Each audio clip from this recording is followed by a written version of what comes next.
The goddess and mother of God, Mary, was present in the Old Testament's Moses narrative. So when you have all these people that want to tie their history to the Bible, we were persecuted. That's fake. They're taking these astronomical stories, applying them to a history that never happened to them, claiming they were persecuted. Miriam dies, and then the next verse says, now there was no water. Yeah, that's so crazy. The fact that Miriam is literally Maria, that Miriam is plural for waters, Maria is the plural form of mare, I was like, that's a kill shot. Men never do evil so completely and cheerfully as when they do it from a religious conviction. All the horses in Egypt had just died from plagues, and it must have been rather hard to kill them first and drown them afterwards. These priestly tyrants foist on us what is in the letter the grossest trash and sheerest idiocy that ever was in the world, as the Word of God. My own mind is my own church.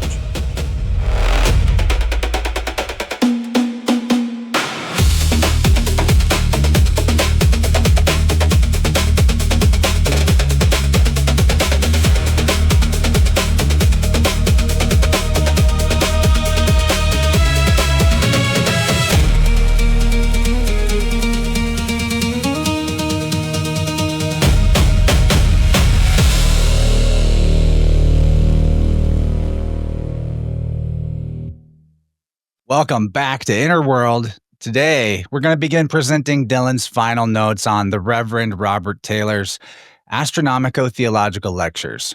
The most sensational fact on deck for this lesson is the revelation that the goddess and mother of God, Mary, was present in the Old Testament's Moses narrative. Obscure characters like Miriam from the Book of Exodus are overlooked as completely unimportant, but with knowledge of astrological symbolism, these characters reveal themselves to be crucial and recurring personages throughout the entirety of Scripture. That is, once you know that Mary, mother of Jesus, represents celestial archetypes like Virgo and Venus, you can be absolutely sure that Miriam, the sister of Moses, is the exact same goddess because she's portrayed with just as much Virgo and Venus symbolism as Mary is in the New Testament. We're also going to be looking at how this knowledge was controlled by persecuting those who tried to teach it, how media, like what we're creating here, has shaped civilization when the conditions were right and a spark of truth was able to catch fire. We're doing linguistic forensics on the various names and titles of God, as always, and looking at the absolute sham that is the dating of when scriptures were allegedly written, all with a ton more fascinating data points sprinkled in throughout the way. Dylan is in charge of this one, so get your notebooks ready, y'all, so you can catch that devil in the details. What's up, man? Welcome.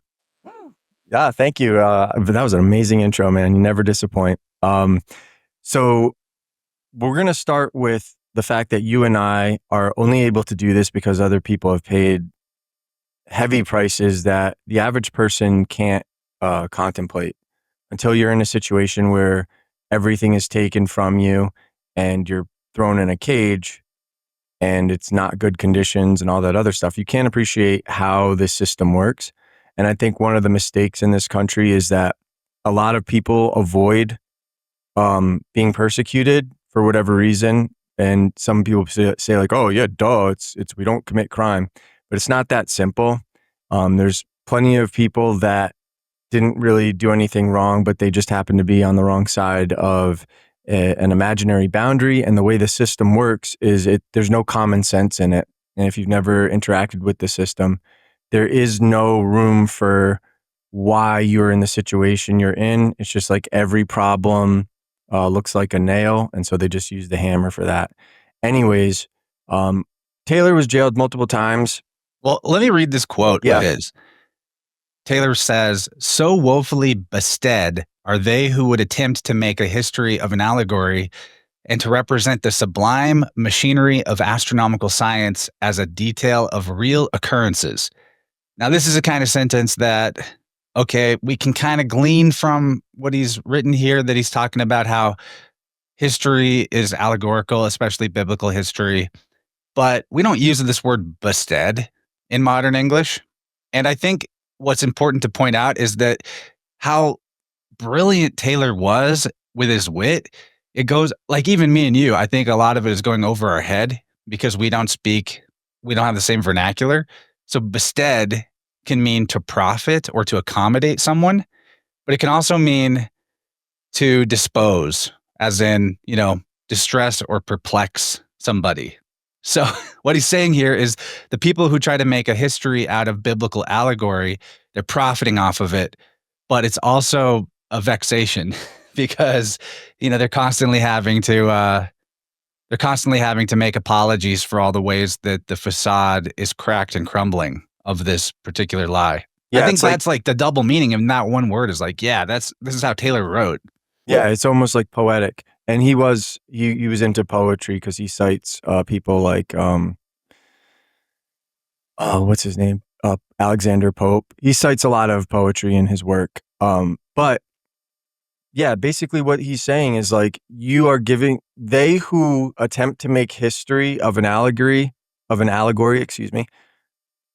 are the most woefully served, or they've done the biggest disservice for themselves. And that's the problem we find ourselves in, because the reason we do this work is we have to keep reminding people that it ties into the system of control that Western governments are under. And I'm not here to say what country's good, what country's not good. It's not about that. It's more about pointing out, if we want to change the inequity of the system, you have to be willing to look at the causal factors of it. And if you want to do that next picture, which is the trial of Reverend Robert Taylor upon the charge of blasphemy, like, people hear us talk about this, but they don't really see the historical documents. Like, he was literally put on trial for blasphemy. And a lot of this was going on in England, where these men and women laid the foundation for us. And it was hostile to these ideas, whereas we're going to go into the founding fathers for a little bit to see how it correlates to America, because a lot of the people that they were inspired by are the same writers who our founding fathers were inspired by. And when you look at, and a lot of people have not read this, but I cited it heavily in The Blackest of All Magic. Most people I know of, even like American patriots, they've never read the colonists' declaration to take up arms and why they did it. And when you really see, like, we're taught that, like, they're just like temperamental, and there was a tax for like 3% on tea, and they freaked out and burned everything, and it begot this revolution. But it really is not that simple.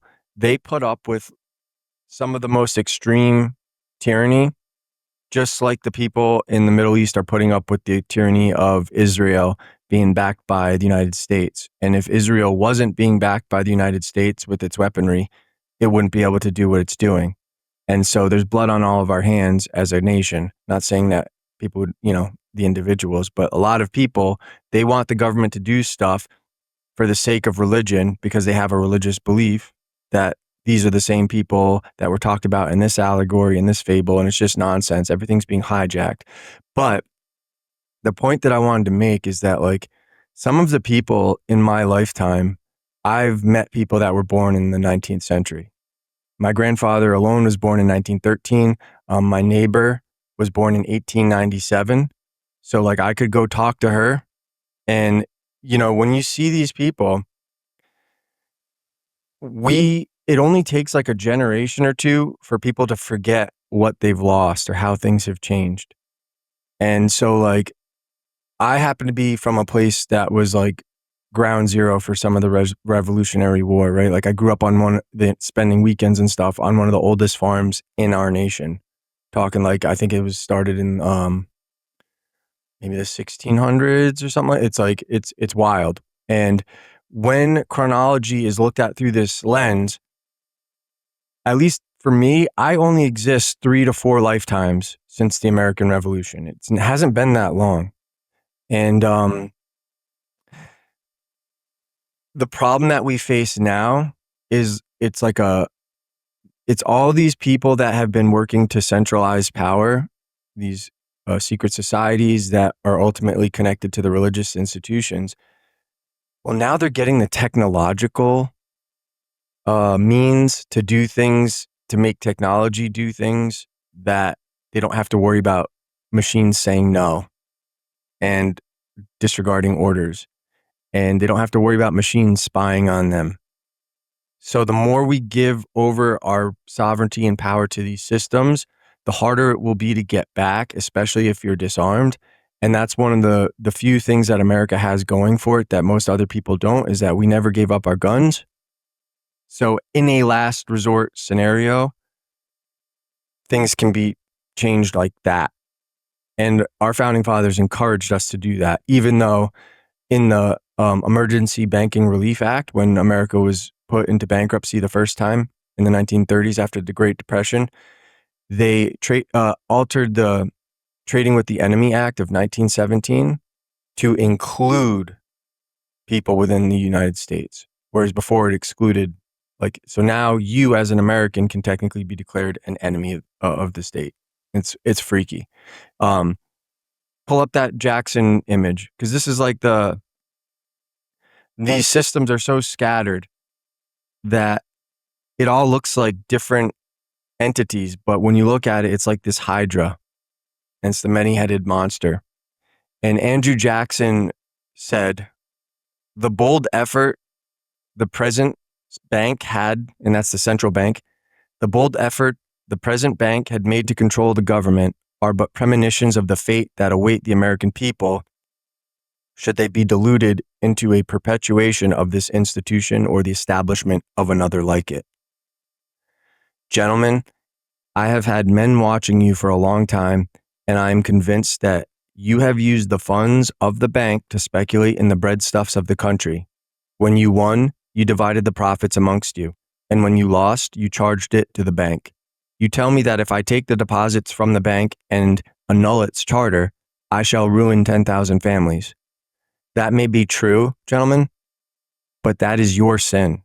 Should I let you go on, you will ruin 50,000 families, and that would be my sin. You are a den of vipers and thieves. And you see that in this country. They privatize gains and socialize losses. And everyone's fighting over whether capitalism, socialism, communism, whatever is the right ism, and they're all trash because at the end of the day, none of them are actually being implemented. What you see is an oligarchy, and you see people insider trading, using their positions of government to enrich themselves. Like, it's absolute as degraded as it gets. But there's a guy that very few people talk about that's associated with Reverend Robert Taylor. I've never heard anyone talk about him. And I grew up with people with this last name that were close to me, cousins of friends and stuff like that. Richard Carlile. He published Reverend Robert Taylor's work.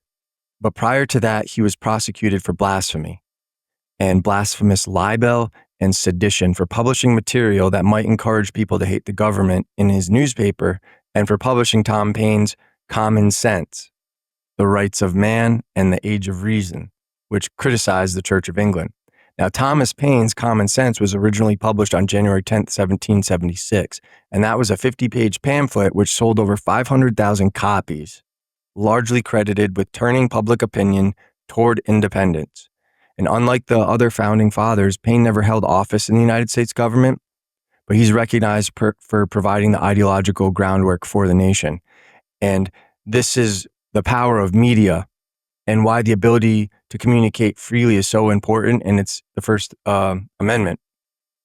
And why those who commit atrocities, they always want to propagandize and censor people, because if you can control what people think, you can keep them from getting outraged. If you can explain away all their problems, then you can get away with stuff. But Thomas Paine wrote, the greatest tyrannies are always perpetrated in the name of the noblest causes. And one of the things that, in quotes he wrote that I included that pertains specifically to us is, I do not believe in the creed professed by the Jewish church, by the Roman church, by the Greek church, by the Turkish church, by the Protestant church, nor by any church that I know of. My own mind is my own church. All national institutions of churches, whether Jewish, Christian, or Turkish, appear to me no other than human inventions set up to terrify and enslave mankind and monopolize power and profit. And that's what they are. That's the real function that cults are being used for. If you'd like, the next photo is of Richard Carlile? Oh yeah, I already showed him. Oh, okay, cool. I I'll wasn't bring him looking. back though. No worries. Well, so he was in October of 1819. He was found guilty of blasphemy and seditious libel, and he was sentenced to 3 years in Dorchester jail and fined £1,500, which is a lot of money back then. When he refused to pay the fine, his premises in Fleet Street were raided and his stock was confiscated. While he was in jail, he continued to write articles for The Republican, which was now published by Carlyle's wife, Jane, and thanks to the publicity, it now outsold pro-government newspapers such as The Times. Carlile and Taylor joined forces, and then they traveled to different colleges to debate and challenge worldviews in the Infidel Home Missionary Tour. That's what it was called. And so that's where they like cut their teeth debating. Like, so you know how you see a lot of these like social media influencers or whatever, they'll go to colleges and debate people and stuff. Like, these were the guys that were doing that stuff originally. I And just so- did the calculations on what he was fined. Yeah, what is and it? It's like $280,000. Oh, Can you imagine that? Blasphemy, sir. I That's mean, what we- like that's that's what the kind of happened to thing us, that the dude. average person would never recover from. And luckily, he was successful, and it seems like he was able to, survive after that. But that's insane. You said the naughty word, sir. I mean, we're literally heading in that direction in places like Australia and England. They're deep in that direction of naughty words equal you get thrown in a hole or fined or blacklisted. It's crazy. and keep in mind, only like a century later, whatever, George Orwell wrote 1984 for Britain. It was not meant to be an allegory for America. And this is where all of this is happening. And so because of that Infidel Home Missionary Tour, Taylor was dubbed the Devil's Chaplain. And that begat the name of his book, The Devil's Pulpit. That's why he called it Devil's Pulpit. Now, that last image, I included it in another article, and it just happened to be perfect for this article. I don't know how you say his name. It's like Blaise Blaise yeah, Pascal. or Blaise. Yeah, I don't know how to say that, but yeah, whatever his name is, Mr. Pascal. He said, "Men never do evil so completely and cheerfully as when they do it from a religious conviction." And what you can see going on in the Middle East right now is you're able to see this in real time in 4K footage. And if we don't do something about this, it's going to come to us eventually. And this is why it's important to speak out. And this is why it's important that we do this work. And I think you should take it from that here. might seem crazy, like, oh, well, it's happening over in the Middle East, right? Like, we're not going to have religious wars in this country. But at the same time, church attendances are going through the roof, going way up. And the majority of these churches are I stand with Israel type churches, right?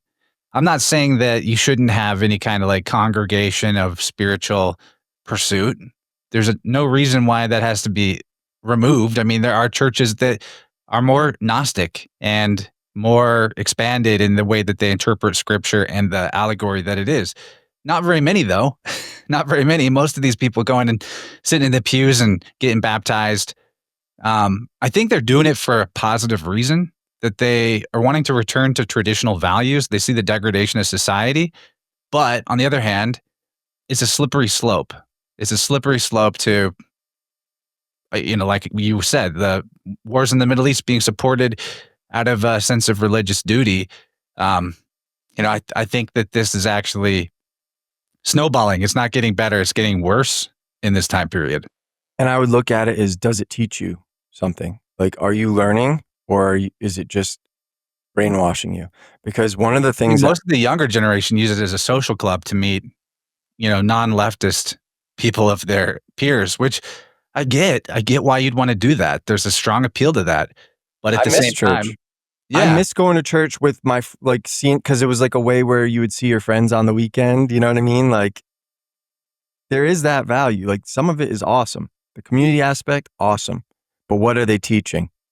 And the other thing that's scary about religion is I've grown up with people that are not religious at all, But then once life gets difficult, that's when they'll pick up the Bible, and that's when they'll get into religion, because it's almost like they're looking for a lifeboat or something to like, oh, maybe if I change my ways, God will reward me or something like that. And that's fine, but that's not really, you're still doing it for yourself because you regret your life choices. You regret, quote unquote, sinning. And those ones are often the most zealous. Yes, and that's what's scary. But I think now you should read this, kick us off. Yeah, Reverend Robert Taylor wrote, "And as you shall see the undoubted image of Taurus, the bull of the zodiac, on the outside of the edifice, pay your 2 pence and go in, and you will see, or ought to see, a magnificent painting of Aaron, the saint of the Lord, who is none other than the personified genius of the star Aldebaran in the bull's forehead, standing there on the south side of the altar of God, and basking in the rays of glory, which glance off from the tetragrammaton. Aaron was first distinguished as a priest by the Hebrew name Cohen, but this name was that which the Greeks gave to the stars of the first magnitude, as Cohen Sehor, Cohen Sirius, and of these the most eminent, the Cohen Aldebaran, the priest Aldebaran, who was the tutelary star of the Arabian tribe of Misa, presents us with a palpable version of the Cohen Ahurun, the priest Aaron, the tutelary star of the sacerdotal tribe of Levi." And one thing that is outside of the inner world title, but I think it's actually our most viewed video we've ever done together. It's way back in the day. We did an episode, there's a live stream on the 4 royal stars. And that's what Aldebaran represents, is the eye of the bull's eye.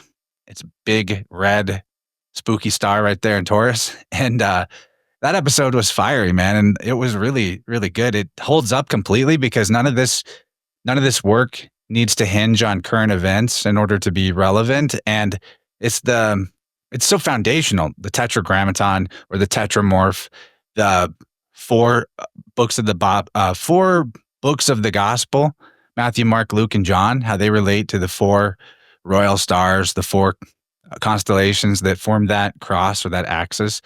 It's like probably the most undeniable aspect of biblical astrotheology.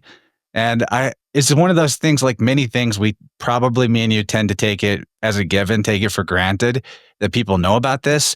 But look up, Dylan Secosio, Interverse, Royal Stars, and go check that one out. It is some pretty crucial foundational knowledge to this whole system. I'll include that in the show notes. What's funny is that is so long ago. That's when I still didn't want to be known for because I wasn't on camera for that. Do you remember? I was like, yeah, I don't want people to know who I am. Dad, you guys don't understand. I had to drag Dylan kicking and screaming into regular podcasting over a course of years.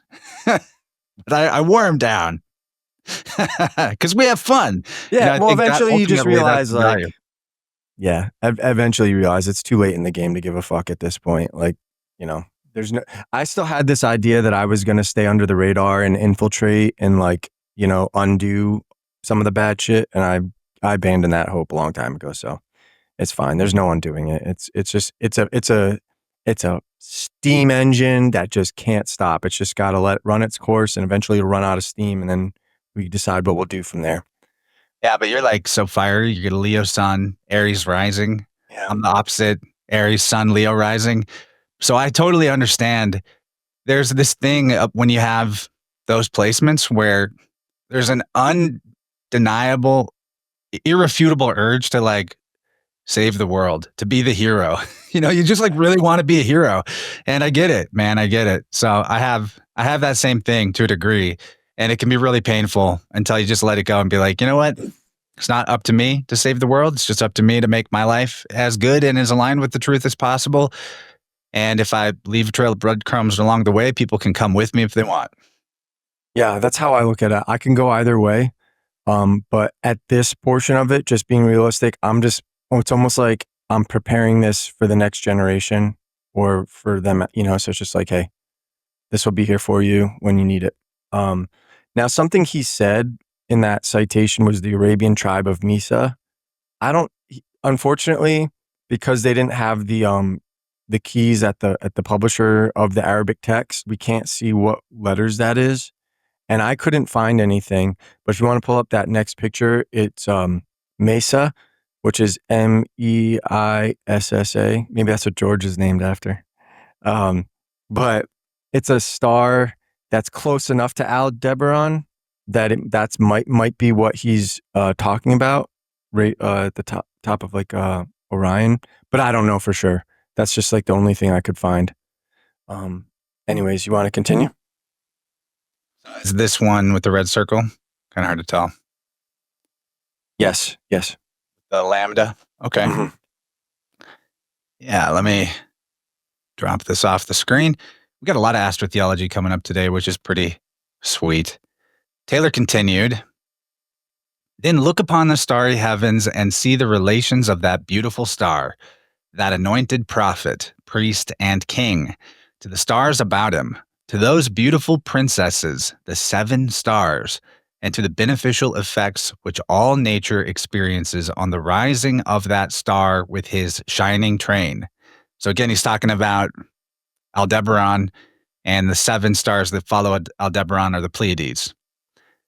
He continues, and then you will be able to see the meaning where none of your gospel preachers can show you any meaning at all, for that astrolatrous language which you are taught to repeat every 9th day of the month in your 45th psalm. Thy seat, O God, is forever and ever. The scepter of thy kingdom is a right scepter. Thou hast loved righteousness and hated iniquity.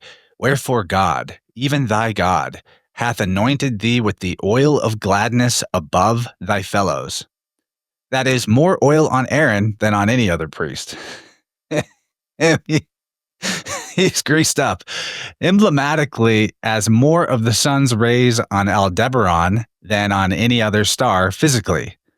All thy garments smell of myrrh, aloes, and cassia out of the ivory palaces, whereby they have made thee glad. And, it's worth repeating, even if it comes up later in your notes, that Aaron is definitely a Taurus figure, as Taylor's talking about here. Who is Aaron? If people have forgot, Aaron is supposed to be Moses' brother, and he's the first priest of the Israelites that is anointed, greased up, besmeared after they escaped from Egypt. So Aldebaran is in Taurus. That's the bull. He is the one who gets in trouble for creating the golden calf to make the Hebrews worship when they're supposed to be off of that shit. Your short from last episode when we did this was so unintentionally funny, where you're like, instead of whatever. It was intentional. Oh yeah, it was like you just like, yeah, here's this golden calf. But I love like going back to Rick Taylor being the poet, because like when I read this on my own, it's like it's witty and I'm like, I see what you did there. But when you hear it, it has a whole new layer of like hilarity. Like when you said astrolatress instead of idolatress. Like, it's so good. And so he's saying that Aldebaran is basically anointed more than any other priest, Cohen Aldebaran, because it is one of the brightest stars in the heavens. I would assume that's probably the royal stars are particularly bright, and that is what one of the reasons why they're pointed to, and the fact that they create like this perfect cross in the sky as well. And for those who think this is all hogwash, why don't you look up some of Italy's most powerful families, and I'm sure you'll see one named Aldobrandini. Yeah, I didn't know that. That's a thread in its own. Go just look up their family and what they own, where they come from, and that in itself will be a side quest from this episode. Now in that passage, Psalm 45:6 that he referenced, it's important I always like to just harken back to what's there. God is written as Elohim. We've shown before that is a plurality because it's terminating in im, and it is the feminine version of El, which is God, right? So that it's an archaic name for the sun. what some people call a heathen name for the sun, El. It's actually written Aleph Lamed, so it transliterates as Al. So you see this in pretty much every Arabic, Al, whatever, Arabic name or whatever, but like Al-Rashid, right? God of wisdom, it's right there, or God of the Most High, the head God. But then when you add, they deceptively transliterate the hey as an O, and that, or it's like an OH, and that hey is actually like an E. And when you put that at the end of a word in Hebrew, it feminizes it. So it becomes goddess. And then I am. Now, some people will say that when a word translates in I am in Hebrew, it signifies a masculine termination, but that is not always the case. And I've included words like duvim, azim, which is respectively she bears or she goats. And those are feminine words pluralized with a masculine termination. So every language has their rules broken in that sense. And so that's why I would maintain that says goddesses and not God. And one thing that might just be, and well, we know that these priests were super punny. That was like a part of the system, right? So this is something I came across the other day, and it just popped back into my head that if instead of spelling it Aleph Lamed Hey, if it was Ayin Lamed Hey, which is just another way to say Ale or Ole, that word means leaf. So when they're calling God, like in like a pun code, the gods are many leaves. And I find that really interesting because a leaf could be a page in a book. It's like the leaves on a tree. It brings us into like tree of life symbolism and all that. Just the leaves of the Druids letter. It could be a letter. Yeah. So that's an interesting pun that's hiding in Elohim. I've never heard anybody point out.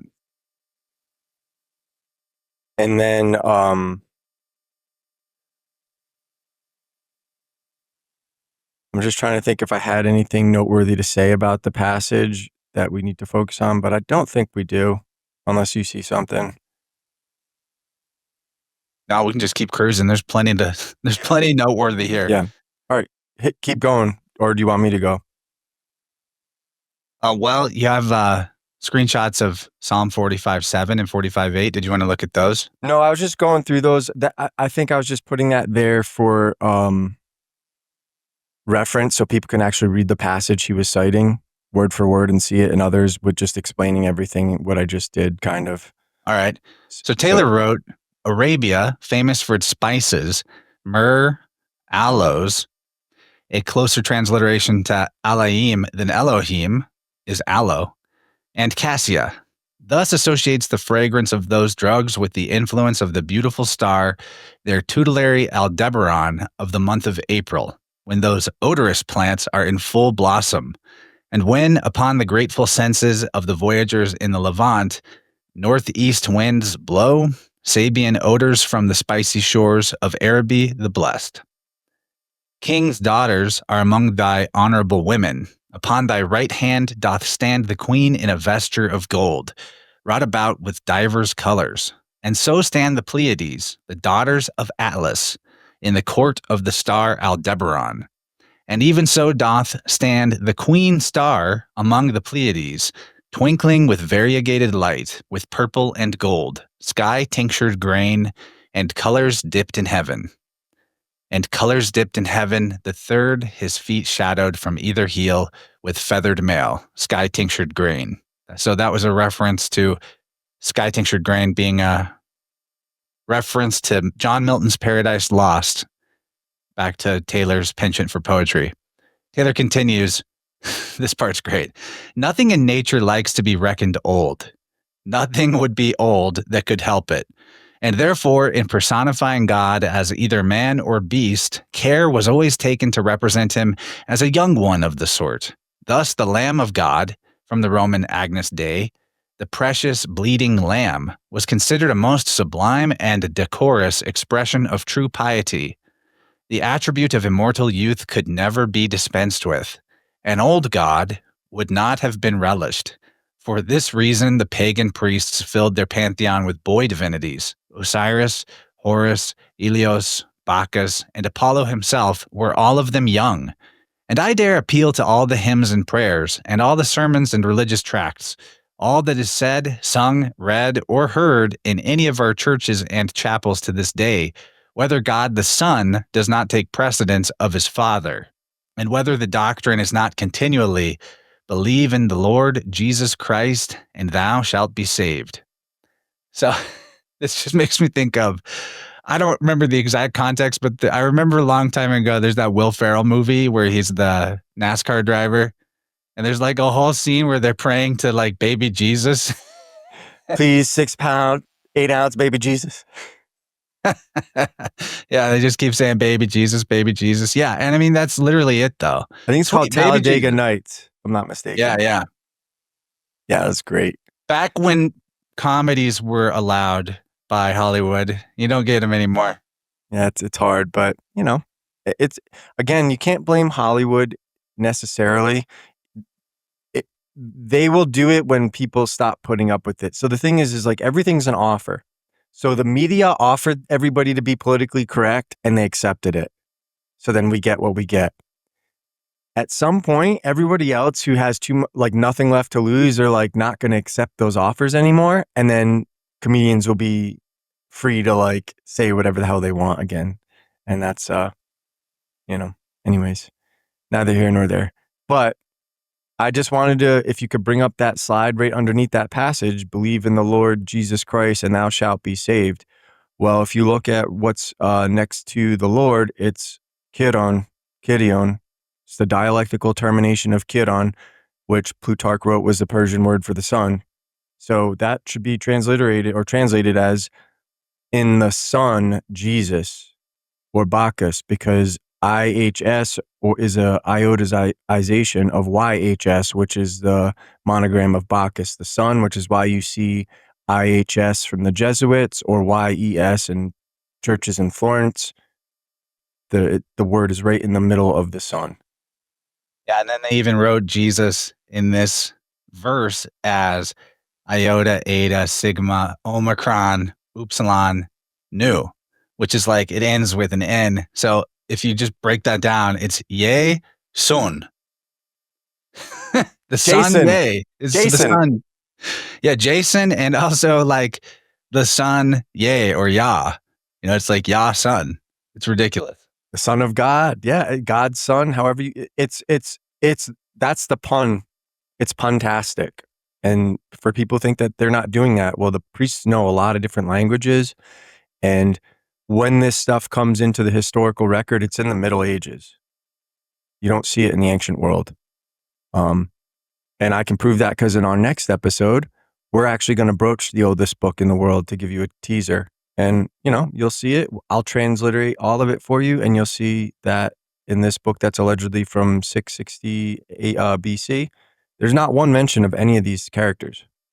So anyhow, I didn't realize I included that graphic. Pull the second and next graphic up where it is that logo that I lifted from a church in Florence on the pediment. Can you see it? Here it is. Right there. Yes. YHS. There it is. Bacchus. And that's how you can see the clever game they're playing, where it's like, you can see how a Greek letter also looks like our English letter. So you can see how like IHS, people would think that stands for Jesus, the Savior of all men in Latin, but you can actually see that those are like sneaky ways of encoding Greek letters. It's like a mixture. And if you can read Greek and Latin and all that other stuff, you see it clear as day. But if not, it hides itself from you. There's another really good picture of that right here, where it's actually at. So there you see it says King of Kings and Lord of Lords right there, the sun. I don't know why people would ever ruin their reputations going against that. It's like so obvious, but I think people just have to find ways to rock the boat so they can get clicks. It's the only thing I could think of. Also, we know that king is Moloch, right? Which in Hebrew looks like MLK or Mem Lamed Kaf Sofit. And then Lord, which we have been discussing with this, we're doing the empire of Baal, is Baal. Lord is Baal. And it's spelled Bayat Ayin Lamed, which is Bol. And those are both titles of Jesus, King of the Jews, right? Lord and Savior. There's even like a Christian moniker or whatever, Christ is Lord. It's all there. So our salvation is strictly dependent on the Son in real life and how we prepare and live during the seasons which are reckoned by it. And why?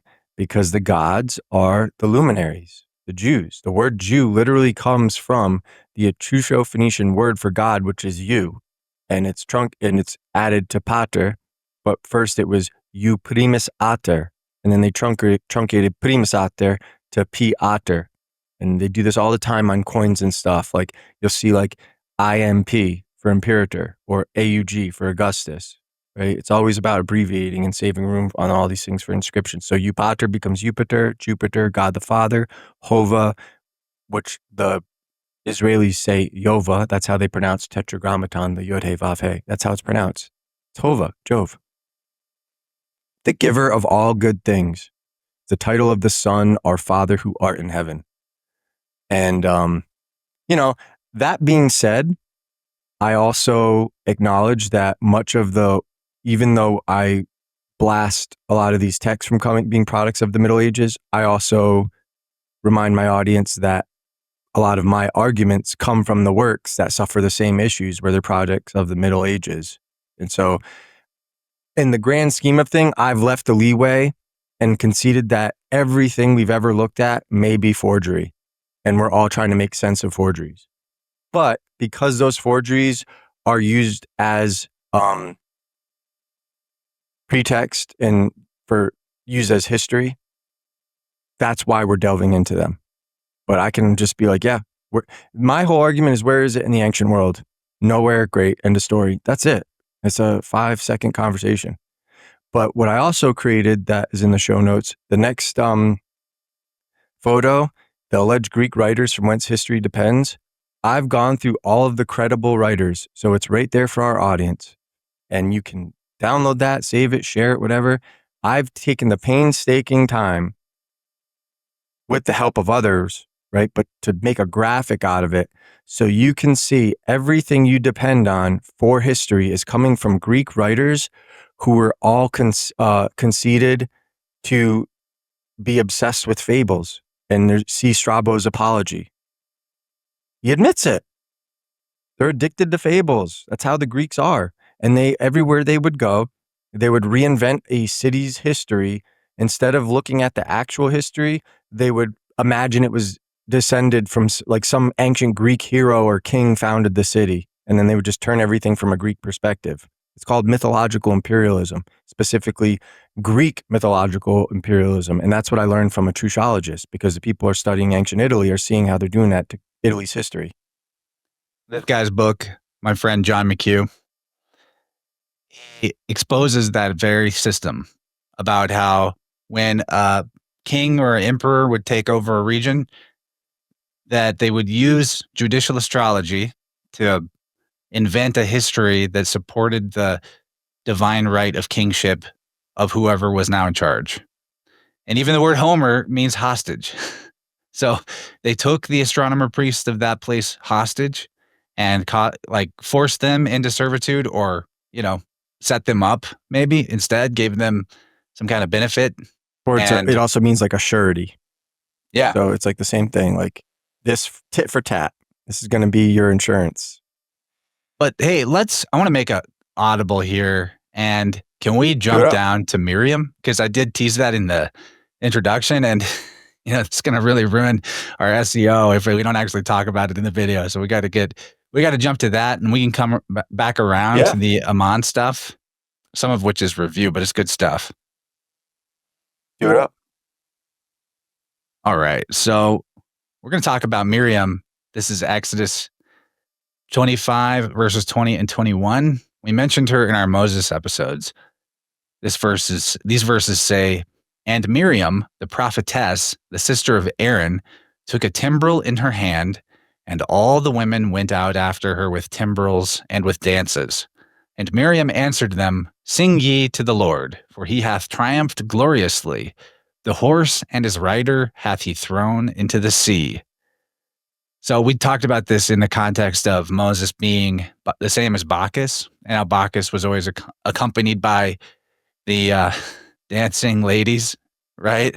And that's obviously still a relevant point, but what we didn't explore was the very obvious astrotheology. And I think a lot of people who are familiar with some astrotheology in the Bible are going to be seeing the name Mary or Miriam and thinking Virgo, and they'd be right about that.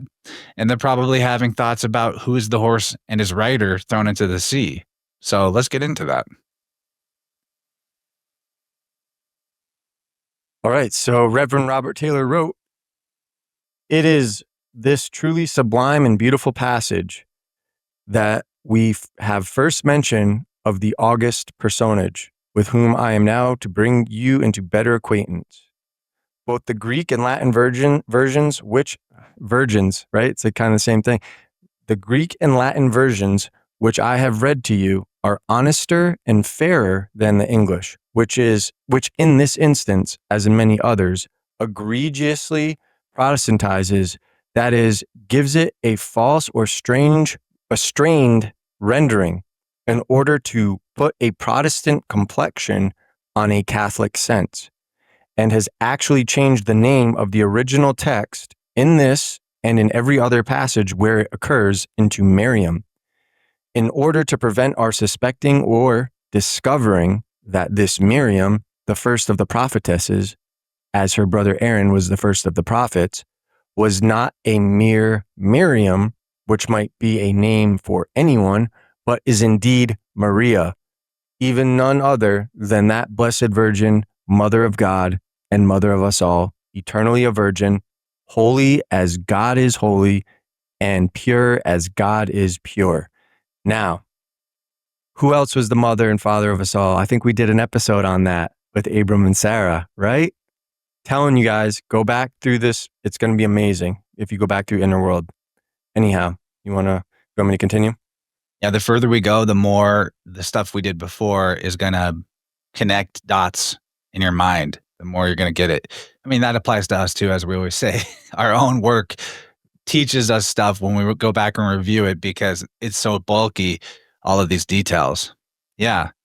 And this is another one of those funny little things of Taylor, that she was not a mere Miriam, like he's always making little plays. Because even the word mere is a word for a lake or a body of water, right? So there's like levels in the genius here that I think just goes over. And the way you said that, Chance, almost sounds like mirror, which if you put enough mirrors together, you see like an illusion, which is Maya. And what is the first? Yeah, exactly. And what is the first mirror that human beings would have had access to? It's probably some kind of body of water, like a lake, a mirror. And then also, we're just gonna get lost. I'm like already like spiraling. Let me just stick to the gravy portal. Yeah, like you could just portal. Like see it like setting in where I'm like like I'm like literally like checking out. But it's so interesting. And so for those who can't transliterate Hebrew, Miriam, if you look at how it's written, is just MRIM. So that would be Mem, Resh, Yod, Mem, Sophit. And why that is that a problem? Again, it's another one of those. Mem final? Well, yeah, that's Sophit. Yeah, that's what I mean. Oh, it's the same thing. Yeah, okay. That's what it is. Yeah, you call it Mem Sophit in that language. I remember that Mem final is the secret code for 600. The 600. It means 600. It usually, whenever you see it in the Bible, especially when it's out of place, but I think like frequently the passage you're looking at has something to do with the idea of the Savior. Did you do the numerology on that in Hebrew? Let's see. Resh is 200, Yod is 10, Mem is 40. So it's like 700 and 750? I think it's 750. No, 850. Yeah, 850. I don't know what that represents And that's just, I could be getting that wrong, but 40, 10, 50 is 50, 50 plus 200 13. plus 600. So yeah, 850. Yeah. Well, 13 is a significant number because you have the 12 constellations and the sun. But anyways, so that MRIM goes back to what we were just talking about. It's another termination that indicates masculine plurality, but it's to a feminine concept, as the sea is almost always water, the moon, all that stuff is always a feminine concept, especially when you look at mare, which it means sea in Latin. Now, if you take out the vowels, you are just left with MR, with mare. The root is MR. So when picking a vowel, your choice becomes some form pertaining to the sea, whether it's mare, like mare cow, mermaid, mar, in Spanish, that's just it. Mar is the sea. Mars, this goes back to Phoenician, which means great or lord or prince. We still use that in Italian. Mauro, I think Mario is a term of that. The Latin word for sea is mare. Thus, this is Maria because it's the origin of name Mary. And the way I can get that Robert Taylor doesn't explain because he just assumes you know how to connect these dots, is that the plural form of mare is Maria. So seas is Maria in Latin. Thus, Miriam, or MRIM, is literally Maria. Ave Maria. Right? And I wanted to throw out there too, talking about Mar, the sea, and how Mary is the mother of Jesus, who is representative of the lamb or Aries, and the adult lamb is a ram, which ram is Mar backwards. And like it's all over the place. And we need to get to that in the second half, go back to a moon because it ties into that. So just remember that. We can kick off the next one because some of that's important. But we've often, when I read this, when I was reading your notes, I thought that is a kill shot. The fact that Miriam is literally Maria, that Miriam is plural for waters or seas, and Maria is the plural form of mare. I was like, that's a kill shot. And then your next sentence is like, this should be a revelatory full stop. And so, yeah, go on. Why is that a kill shot? Because it totally is. Well, because you and I have often, and the more we do this, the more I feel like every episode, it's like solidifying that these are all contemporaries of each other. And to the point where I'm of the opinion at this point that the Vulgate, or it's the Latin version, is the vulgar tongue, is actually older than the Greek and Hebrew versions of these of their testaments, if you will. And Let me just say that again. We're pointing out the evidence piece by piece, brick by brick, because that's probably the only way it'll ever be demonstrated. Not with anything that is some grand conclusive piece of proof, but more of a mountain of details. That is our opinion that both the Hebrew Old Testament and the Greek New Testament are originally written in Latin and then translated into those other languages to which they were pretended to be originals. And one of the main reasons for that is because we've covered this on previous podcasts, I think on Interworld too. There are words in the Vulgate that were already archaic by the time the Common Era or the era of Christ, whatever you want to call that, by the time that these are pretended to be written, they wouldn't have used those words. So either they were copying older texts and integrating older concepts, or they just were lazy and didn't think anyone was ever going to be literate. And so they just were like, yeah, let's just use it in this. Nobody's going to know the difference. And then, 1,500 years later, people become literate and can then scrutinize everything and see where all the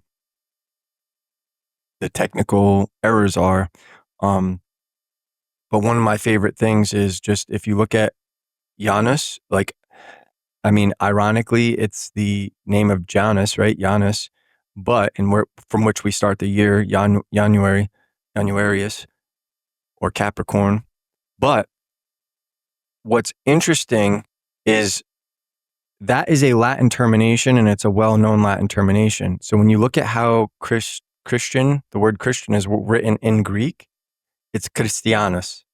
It's a totally Latin word with an alleged Greek root, which would be Chris, but Latins use it too.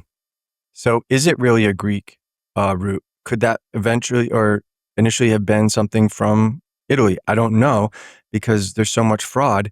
But what I can show is that Latin is descended from Etruscans, and Etruscan has no affinity to Indo-European like Greek has, and it's already been conceded that everything they've tried to prop up as ancient Greek in terms of the early alphabets and stuff, it was all Etruscan. So there has been a mix-up, and there has not been a concession or an admission of that mix-up on a grand scale, and that's what I'm trying to drive home here. Anyways. Oh, well, can I also say this? Yeah, do whatever you want. If what you say is true, and the crease of Christ is a Latin root rather than a Greek root, did you know that creso in classical Latin, creso, is like a word for gyrating your hips in a sexual provocative manner? It would make so much sense. Yeah, and what are you anointing? What are you begreasing down there? Yeah, exactly. Oh, Jesus. Oh, You'll never think of Jesus Christ. I think I'm going to convert. Well, those Latin guys really got something going on over there. Yeah. It used to be sexy, and then they just had to hide all of that because they figured out that it's easier to subjugate people by suppressing their sexual energy. I mean, that's a whole different topic, but yeah, let's continue. that Mary symbolism, the yoni or the mandorla, which is the middle of the vesica piscis, mandorla means almond. That, that's definitely symbolic of not only the ship, but the nave and the female generative organ. So it's all there. And they comes back to holes and poles. Yeah. You want to continue with, I just went on a tirade, so maybe you want to read that? Yeah. What confidence, Taylor writes, then can or ought a sensible man to place in our Protestant translation of the Bible when he discovers that it has been translated so fraudulently, so deceitfully, and would have concealed from him so important, so grand a fact about Mary, Miriam, Maria? Or what confidence in any of our Protestant clergy or preachers, or any one of whom, from the Lord Archbishop in a cathedral to the preacher in a tent, were you either by writing or the most respectful inquiry to call for an explanation of what they preach, they would cover their inability to give it by treating you as an infidel and an enemy and a rebel against God for presuming to ask it. But observe, this Mary, the prophetess, for that is her true name, is introduced in the sacred ode very abruptly as a personage with whom the reader is supposed to have been previously and from other sources sufficiently acquainted. There is no occasion explicitly to state who the Lady Mary was, or whence she came, or what part she bore in the bringing up of the children of Israel out of Egypt. That is a really good point in terms of the actual narrative of Exodus. Miriam is never mentioned at all, and then all of a sudden she's leading a dance party, a bacchante style, orgiastic get down. They were creasoing all over the place with their timbrels. That would be like if we made a music album, the first intro song would be that orgiastic get down, whatever you just coined. Yeah. You're just supposed to know, you're supposed to know who this Miriam is, who's creasoing her hips all over the place. So Taylor writes, "Know ye not Mary? Not to know Mary argues an ignorance of the theological system too gross to be hopeful of instruction. Mary the prophetess, the foreteller, the forerunner, the announcer, the indicatress, the harbinger, and herald, as that word, He Nebia or Henevia, the prophetess, signifieth." Real quick, this is a real quick side quest. It's important to look at how that word is written because somebody in the Middle Ages has decided that's how it's pronounced. But when you look at the root of that, it's nun bayit, which serves as both a B or a V, and then aleph, which is A. So that could easily be nevi or neva, neva. And then navi is also the same root, and that signifies a prophetess and the yoni-shaped central body of the church. So what are we looking at here? Especially because when you add the prefix to it, it looks like Hanevia. It looks like almost like Hana, which is grace, but also Ana, which is the year. So these are just something, if there's anything to this, it might be a pun on that. Or it could just be coincidence, and who knows? I'm not here to I can't help but see the rhoticism of Rab, the N to R in there as well. Rabbi, Rab, Baal, essentially. But hey, that's a good one. I didn't think about that one. That and that one is not just a coincidence because it's in the same language. Yeah, exactly. And then and I think, let's just reiterate that, right? So the word for prophetess has got the word for a nave, the yoni-shaped central body of a church. Also, this looks like the hull of a ship, the mandorla of a Vesica Pisces. So like right there in the word is this idea of the yoni hiding out in the prophetess, the title. And that's a symbolic connection that you see in other systems as well, other iterations of the same system, like the Norse. They had like the prophetesses were also, and magic was related to the feminine power, and the yoni, they're called like satyr, I think, something like that, just like satyr, which is a Bacchian idea. Sator in Latin can refer to like plowing and sowing seeds, as well as in Greek, sator is savior. Yeah. Also, a side note is that the way the word the waters is written, it looks like M-I-M, but it's like they say Mayim. And if you just remove that, it's like it's going to have the Maya root. And that also has other weird, like Mayim is water. It also has a figurative meaning of juice, which is kind of interesting because use is right. And that's where jurisdiction, justice comes from. And then by euphemism, it also means urine or semen. So there might be something there to like a lot of this creepy, not creepy. It's creepy when you look at it from a degenerate perspective because it kind of is what these people are. But you could see how in a time where they're making sense of all this stuff, before you have like, it's like anatomy class, you know what I mean?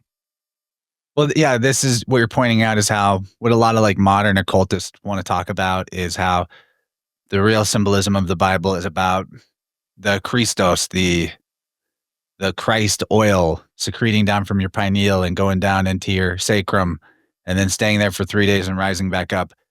I've heard that so many times from so many people, and I know for sure that if you stop whacking off, you're going to be smarter and healthier.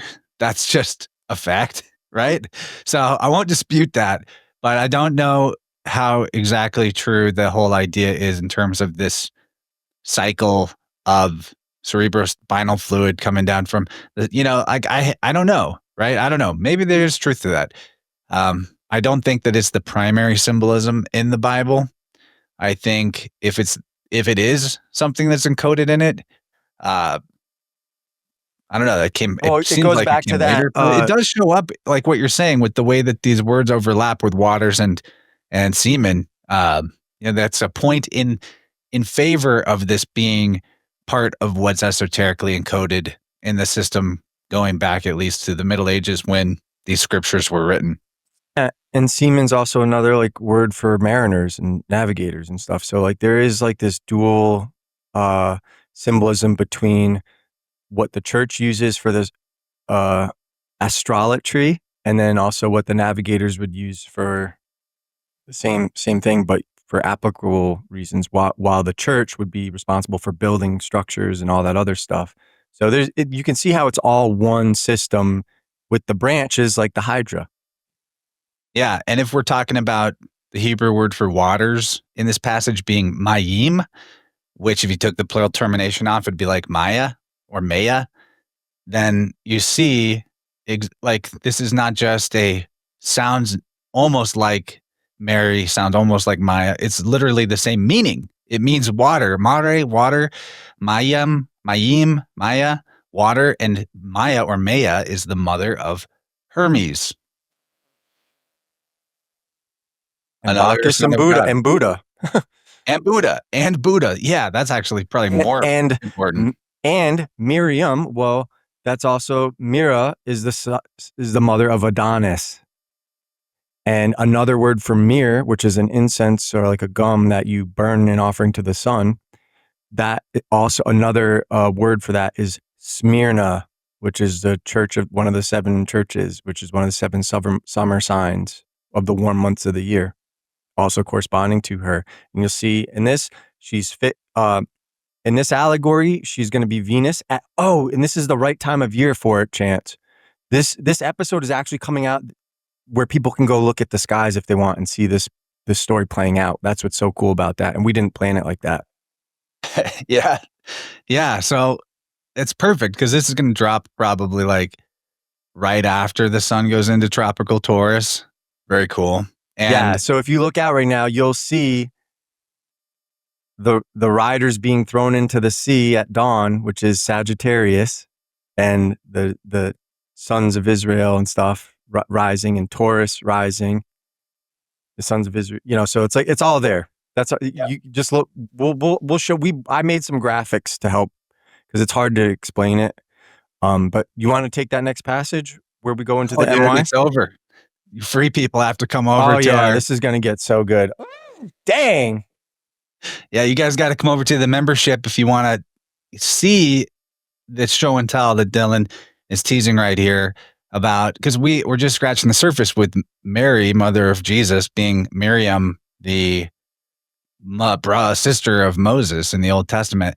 And we're going to prove that much more. Like what we just looked at is a linguistic piece of evidence. But once we get into the astrological or astrolatrous symbolism, it becomes airtight, undeniable. It's the same character because the character is Virgo and Venus. And we're going to see that perfectly clearly. It's going to be awesome. Classic astrotheology breakdown. It's going to be great. So come on over, join Dylan's Substack or my Substack or my Patreon or my YouTube channel membership. Those are all the ways that you can support us and get the full breadth and extent of the content. And you know what, Dylan, there's something I haven't told you, but I want to tell you something. When we first started this show, I was putting premium content over on Rockfin. And you were like, I won't do it if you put these episodes on Rockfin. And I was like, I respect that. I won't do that, even though a good chunk of my support audience was over there. And long story short, Rockfin was a scam and they ripped off a lot of people of their money. Was it? I didn't know that. Scam. I'm not using it anymore. But I mean, I just thought it just went by the wayside. I don't pay attention. I didn't realize it was scamming people. They were paying people in this crypto that was their coin. And then they just secretly one day took that coin off the market, pulled the rug out from under a lot of people that were holding a lot of it, and stopped answering anybody's emails. But there are still people subscribed to the site. It's a mess. Well, no, I was just like, I don't want I don't want our, well, and also, I'm not sure. Was I on Substack back then?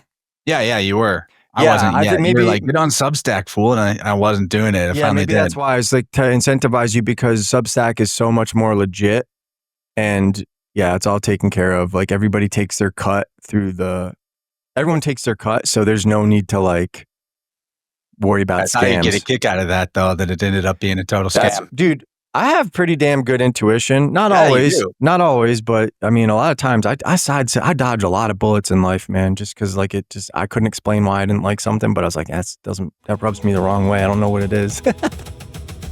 Well, you nailed it. So it's going to be pretty epic on part 2, and we'll see all the members over there. Thanks for tuning in, free people, and just know you're missing the best part. And that's your fault. Well, no, it'll be here for when you're ready. And if not, just, say in the comments, you put the fries in the bag and maybe somebody will gift you a membership. All right. See you guys on the other side.